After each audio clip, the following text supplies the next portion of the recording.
You know, when you think about health, what's the first thing that pops into your head? For most of us, it's doctors, right? Hospitals, medicine. But what if that's just the tip of the iceberg? Today, let's really get into what truly makes us healthy. So, let's start with this big question. Is being healthy just not being sick? Is it all about dodging a trip to the doctor's office? I mean, for a long, long time, that's pretty much how we saw it. But the real story? Oh, it's way more interesting than that. Think about it like a giant, complex puzzle. Yeah, medical care is a piece of that puzzle, for sure, an important one. But it's still just one piece.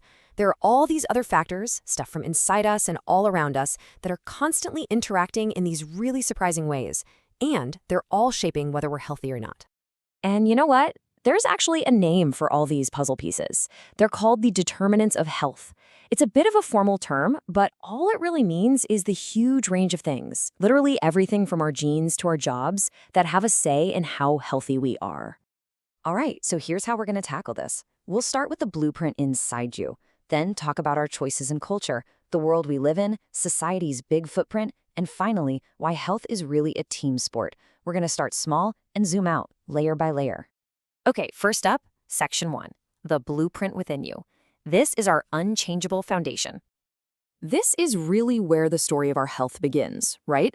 From the second of conception, our genes are laying down this fundamental blueprint for everything. And here's the kicker. This is the one part of the health puzzle that is completely 100% out of our control. We can't change it. Things like chromosomal abnormalities, certain inherited metabolic diseases, even some types of diabetes can be traced back to our genetics. But, and this is so important, our genes are not our destiny, not even close.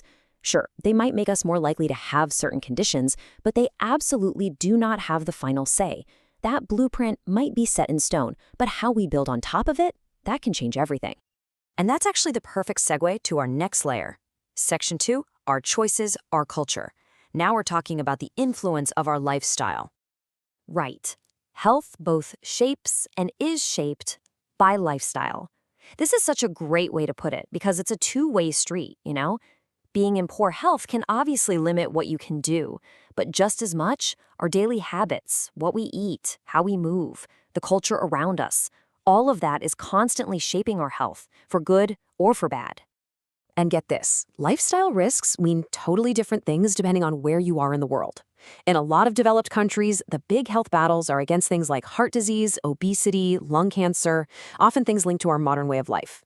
But in many developing countries, the risks are completely different. We're talking about poor sanitation, not having enough food, or even harmful cultural practices. It just goes to show you, lifestyle isn't just a choice. It's shaped by where you live. All right, time to zoom out one more level. Section 3, the world we inhabit. Let's talk about environment and economics. Okay, this is huge. Your income, your education, where you live, these things have a profound impact on your health. We're talking about your socioeconomic status, and it's one of the strongest predictors of health out there. It affects the food you eat, how safe you feel, whether you can see a doctor, everything. It's a pretty strong pattern. More money and education often leads to better health. And check out this amazing real-world example from Kerala in India. They have a really high rate of literacy among women, and guess what? They also have a super low infant mortality rate. And it's not a coincidence. When women are educated, they tend to have better health awareness, which leads to better nutrition and care for their kids and the whole family. It's just, wow, it's such a perfect example of how one social change can send out these incredible positive ripples for public health. Okay, here we go. The final zoom out. We're going all the way to the biggest level now. Section 4 is society's giant footprint. We're talking about the massive systems that shape all of our lives. Think about this. The politics of a country directly impacts the health of its people. It all comes down to where the money goes. So the World Health Organization, the WHO, they recommend that countries spend at least 5% of their national budget on health. But look at this data for Sudan. They were spending around 2%.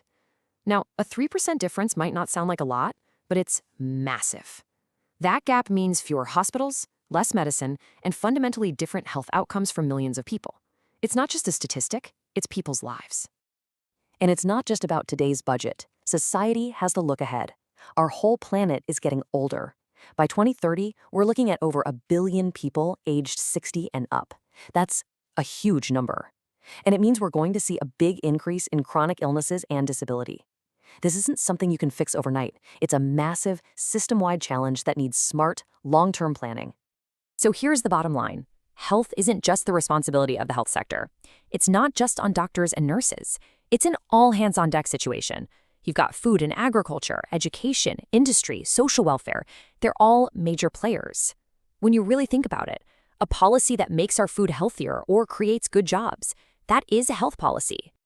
And all of that brings us right to our final section, which really ties everything together.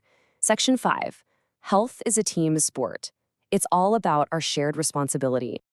So we've gone on this whole journey, right? We've zoomed out from our own DNA to our personal choices, to the world around us, all the way up to these huge global systems.